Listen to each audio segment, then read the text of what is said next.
40 vérités pour l'Église. Ici, Draki RF, le justicier. Le Seigneur m'a mandaté en cette saison pour annoncer 40 vérités à l'Église pour régler la conduite de l'Église. Et la vérité que je suis sur le point de vous annoncer est la vérité 14. La Bible ne nous dit pas tout ce que nous devons faire. C'est pourquoi le Saint-Esprit nous a été donné pour nous conduire dans toute la vérité. Avant d'entrer dans les explications de la vérité 14, j'aimerais vous encourager à aller écouter la vérité 13 si vous ne l'avez pas encore fait, qui est les vêtements, les coiffures, la nourriture ne peuvent en aucun cas briser notre relation avec Dieu, sauf en cas d'interdit. Il faut juste veiller à ne pas être une occasion de chute pour son prochain. Le constat est que beaucoup de chrétiens posent la question, c'est écrit où?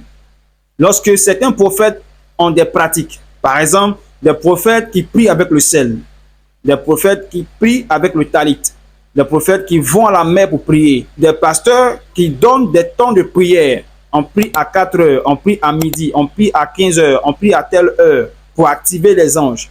Et on se pose la question, c'est écrit où avant de pouvoir les pratiquer? Dans cette vérité, je vais aider chaque chrétien à comprendre que dans la dispensation de la grâce, tu n'es pas obligé de voir dans les Écritures noir sur blanc avant de pratiquer quelque chose que le Saint-Esprit t'insufflera. À la lumière des Écritures, nous allons comprendre ce que Jésus lui-même a dit en ce qui concerne cette vérité. Jean chapitre 16 à partir du verset 12 à 13. J'ai encore beaucoup de choses à vous dire, mais vous ne pouvez pas les porter maintenant. Quand le Consolateur sera venu, l'Esprit de vérité, il vous conduira dans toute la vérité. Car il ne parlera pas de lui-même, mais il dira tout ce qu'il aura entendu et il vous annoncera les choses à venir. Le texte est clair que dans la marche chrétienne, on ne va pas forcément tout lire dans la Bible. Il y aura des moments où le Saint-Esprit nous donnera des instructions qui sont propres à nous. Quand on va aller lire les Écritures, on ne va jamais voir comment l'apôtre Paul a su que Abraham, notre père, a vu, n'est-ce pas, en esprit, que son fils allait revenir à la vie s'il le sacrifiait à Dieu. Ce n'est pas écrit dans l'Ancien Testament. Comment il a su? Comment Moïse a su que le monde était créé en 7 jours? Comment Moïse a pu écrire la fondation du monde? Mes amis, avant que la Bible n'existe, les hommes vivaient avec Dieu.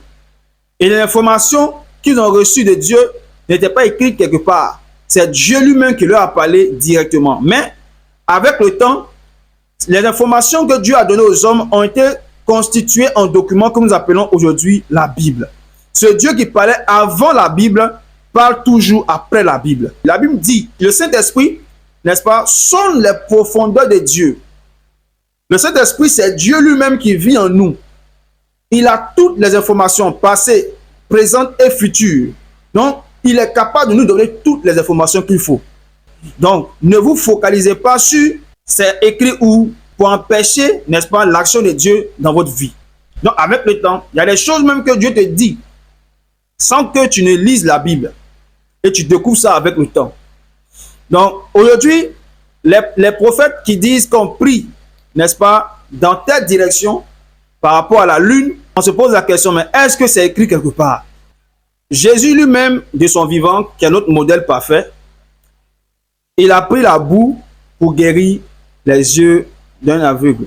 Mais est-ce que c'était écrit quelque part dans la Torah que quand quelqu'un est aveugle, voici ce qu'il faut faire pour lui redonner la vue? Et ce que Jésus a fait, c'était sale, hein? Cracher, malasser la boue avec la salive et puis prendre ça pour mettre sur l'œil d'un fidèle. Imaginez-vous que cette action prophétique que Jésus a posée n'était pas écrite dans la Bible. Et un pasteur de ce monde contemporain applique cette méthode-là. Crache, il met sur l'œil de quelqu'un, il guérit ses yeux. On dit, ah, mais lui, c'est un féticheur. Alors que Jésus, de son vivant, lui-même, il a posé cette action prophétique. Mais Jésus est Dieu, fait humain. Il pouvait surpasser cette méthode. Pourquoi Jésus ne dit pas, vois, et puis le monsieur voit? Mes amis, la nature, la terre, la salive, l'air que nous respirons, la mer, les arbres, toutes ces choses sont spirituelles. Il y a des personnes qui pensent que c'est Chanel. La mer n'est pas Chanel, la terre n'est pas Chanel, le soleil n'est pas Chanel. Rien n'est Chanel. Parce que tout ce que vous voyez de vos yeux ont été créés par l'être spirituel, Dieu. Donc si Dieu, l'être spirituel, a créé quelque chose, ça veut dire que cette chose est spirituelle. Et c'est son côté spirituel que tu ne vois pas, quelqu'un d'autre voit, il l'utilise pour travailler et tu taxes cette personne de faux prophète ou de faux pasteur. Non, c'est écrit où? Le pasteur te dit, ma fille, il faut prier à partir de 3 heures. Tu pries à partir de 3 heures, tu pries à 15 heures, ou tu pries à 13 heures. Tu regardes dans la direction du soleil ou de la direction de la lune pour prier. Ils vont sortir là-bas pour dire, ah, c'est écrit où? Quand vous lisez la Bible, là, Jésus a prié comme ça. Jésus dit qu'il s'en va au Père et que nous allons faire les choses plus grandes que lui. Les choses plus grandes que lui, là, ça inclut des actions prophétiques qu'il n'a pas pu faire ou qu'il n'a pas fait. Et la Bible même dit, ces gens qui parlent, que ce que Jésus a fait là, si on voulait mettre tout dans la Bible, là, le monde même ne pouvait pas contenir ce livre là. Parce que Jésus a fait des grandes choses, des choses extraordinaires. Donc aujourd'hui, arrêtons de nous concentrer uniquement sur ce qui est écrit dans la Bible. C'est quand ça vous arrange que vous cherchez à voir si c'est écrit dans la Bible. Quand ça ne vous arrange pas, vous ne vous intéressez pas à ça. Sinon, c'est écrit où dans la Bible, comment on se brosse. C'est écrit où dans la Bible, voilà comment Adam et Ève faisaient rapport sexuel. Si c'est tu-moi, si c'est débouqueillou, la Bible n'a pas écrit quelque part. Voilà la position qu'il faut pour avoir les rapports sexuels. C'est écrit où dans la Bible qu'on doit s'embrasser. C'est écrit où? La bouche n'est pas faite pour s'embrasser. La bouche là, elle est faite pour manger, pour parler. Mais bouche dans bouche là, ça quitte où? À moins que quelqu'un ait de se noyer. Ou même quelqu'un ait de s'étouffer. On vient, on souffle dans sa bouche pour lui donner le souffle. Mais quand vous embrassez là, c'est écrit où, pasteur? Ma chante. C'est écrit où? Quand tu t'embrasses avec ton mari, c'est écrit où ça? C'est que nous on sait là. Soyez féconds, multipliez et remplissez. Comment vous allez faire là? Dieu n'a pas parlé de ça. Donc, ce que je suis en train de dire, c'est pour faire comprendre qu'il y a beaucoup de choses que nous faisons aujourd'hui qui ne sont pas écrites dans la Bible. Voilà. École pastorale là, c'est écrit où? Non. Est-ce que Pierre a fait école pastorale avant de devenir pasteur? Tous ceux qui font école pastorale là, c'est les comédies, c'est les bêtises, c'est pas bon, c'est le diable. Comment on peut aller à l'école pour devenir pasteur? Comment on peut faire des cours de prophète? C'est pas bon. C'est écrit où? Jésus a fait ça où? Les apôtres ont fait ça où? Mes frères, soyons sérieux. L'apprentissage n'a jamais dévalorisé un homme.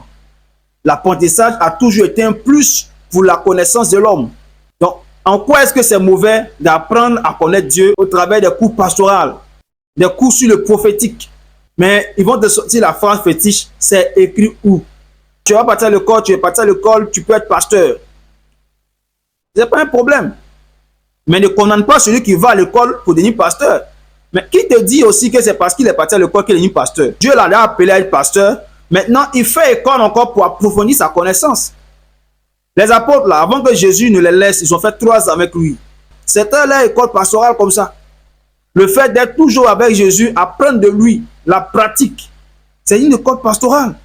Donc, j'espère qu'on se comprend dans ce message. C'est le Saint-Esprit qui est notre repère, c'est lui qui nous conduit. La Bible dit, Dieu n'est pas derrière la mer pour qu'on puisse aller le chercher. Il se trouve dans notre cœur. Dieu est avec nous.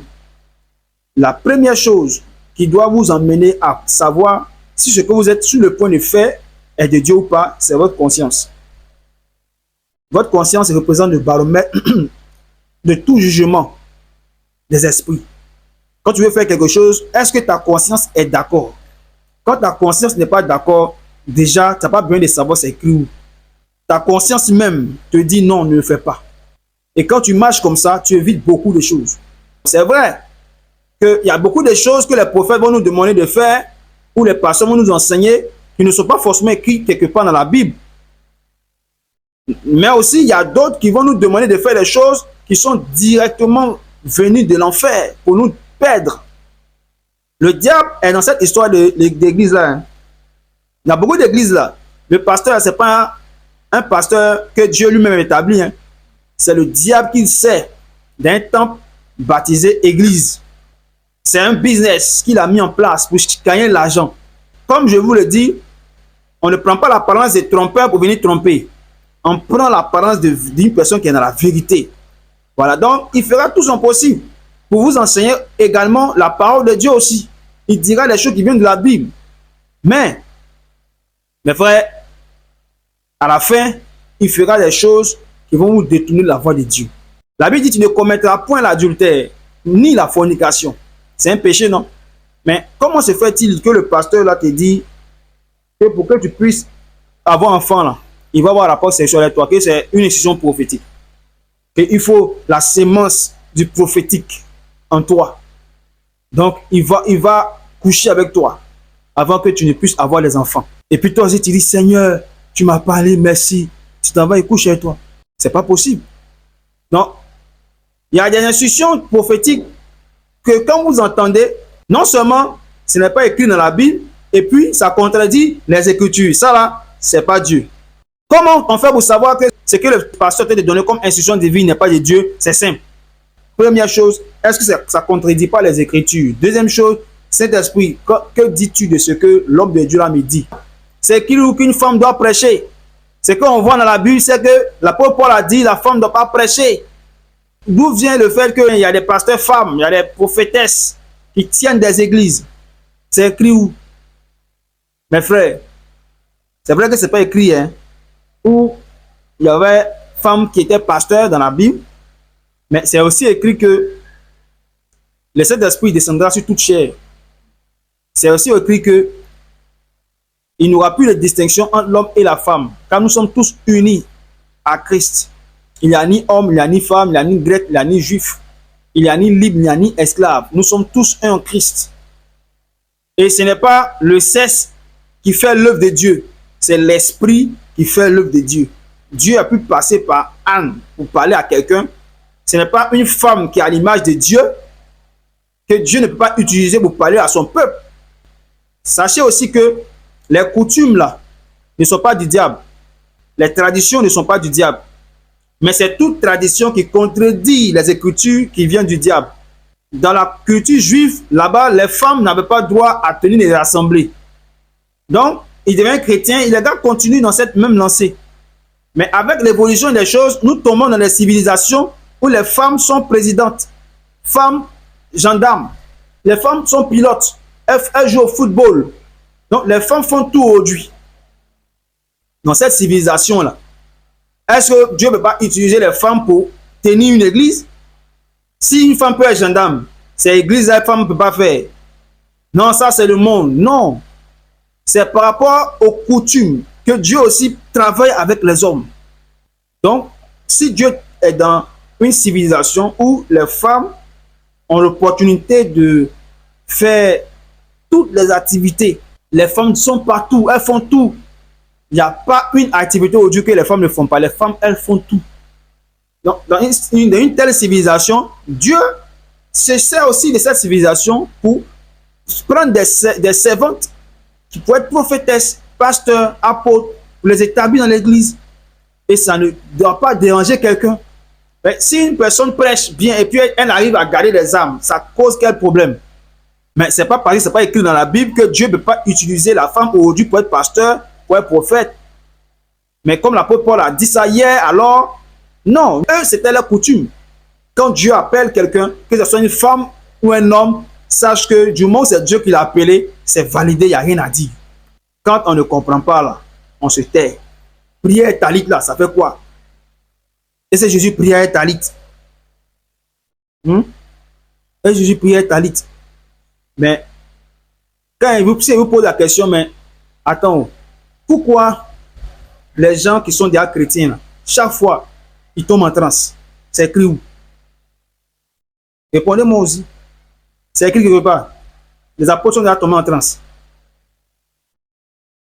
Dans la Bible, à chaque fois qu'il a vu quelqu'un pousser, crier, puis il est tombé, c'était un démon en chassé. Je ne sais pas si vous avez lu la Bible aussi comme moi. Hein. J'ai lu plusieurs fois la Bible. Je n'ai pas vu une fois, surtout dans le Nouveau Testament, que ceux qui croyaient déjà en Jésus, là, ils avaient des manifestations, ils tombaient en transe, ils poussaient des cris, ils tombaient, ils tremblaient. Ah non. Mais c'est quand ils sont possédés d'un esprit impur. Jésus dit, esprit muet, sort. Et la Bible dit, les démons poussa un grand cri, jeta l'enfant, il a fait certaines choses avant de partir. Mais aujourd'hui, là, dans les églises, les chrétiens sont là, eux, ils ont donné la vie à Jésus, ils ont 5 ans, 10 ans avec Christ. On fait les manifestations, on fait les mains comme ça, il y a tombe, bouh, il tombe là, mais c'est écrit où? Non, c'est là où on dit que le passé, il a onction. Il fait comme ça, les gens tombent sur son pied, il balaye son pied, les gars tombent. Il fait comme ça, les gars bougent comme ça, il fait comme ça, les gars bougent. C'est écrit où ça là? Non, c'est pas écrit, mais tu veux trouver quelle excuse? Si tu veux t'appuyer sur c'est écrit pour dire telle parole ou même telle pratique n'est pas bonne, cette pratique-là, c'est écrit où? Donc, tu crois plus à ton pasteur. Parce que c'est pas écrit quelque part. Mais je sais que les émotions peuvent faire pleurer. Quand tu perds quelqu'un, tu peux crier. Ah, ça fait mal. Oui, mais quand tu comprends la parole de Dieu, tu peux te dire crier. Il y a les sensations fortes de la compréhension de la parole de Dieu. Une énergie te traverse. Tu peux être en train de taper la terre, prier, taper la terre.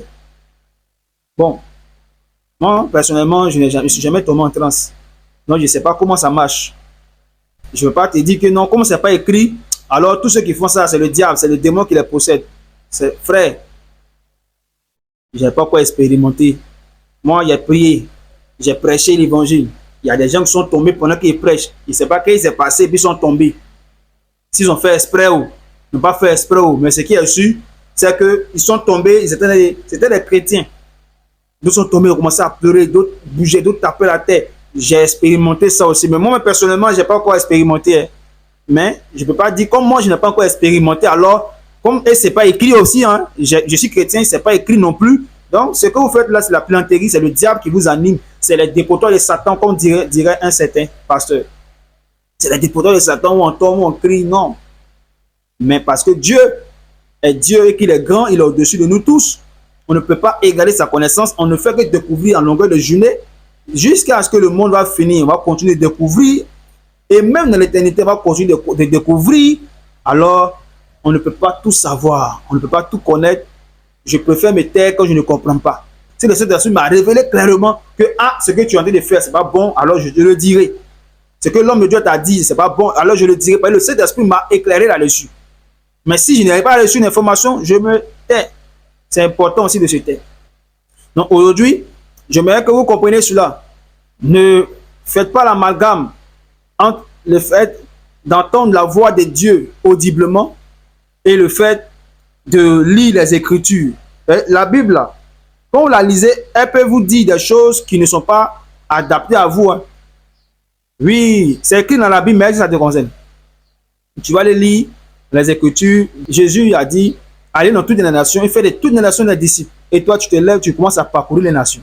Bon, pour parcourir les nations, tu vas partir avec quoi? Il y a l'argent qui va intervenir, les moyens de transport, tout et tout. Comment tu vas faire ça? Donc, tous les chrétiens doivent lire cette partie de la Bible, puis aller dans toutes les nations, et puis faire de toutes les nations des disciples. C'est vrai, c'est écrit, mais est-ce que tous les apôtres ont fait la même chose? C'est Paul qui a été dépêché pour être à part pour les païens. Donc, c'est Paul, lui, là, qui a parcouru les nations. Sinon, les apôtres, Pierre et autres, ils étaient pour les Juifs uniquement. Alors que la Bible dit, allez dans toutes les nations. Non, ça veut dire que cette parole-là ne concernait pas tous les chrétiens. Et ça ne concerne pas tous les chrétiens jusqu'à ce jour.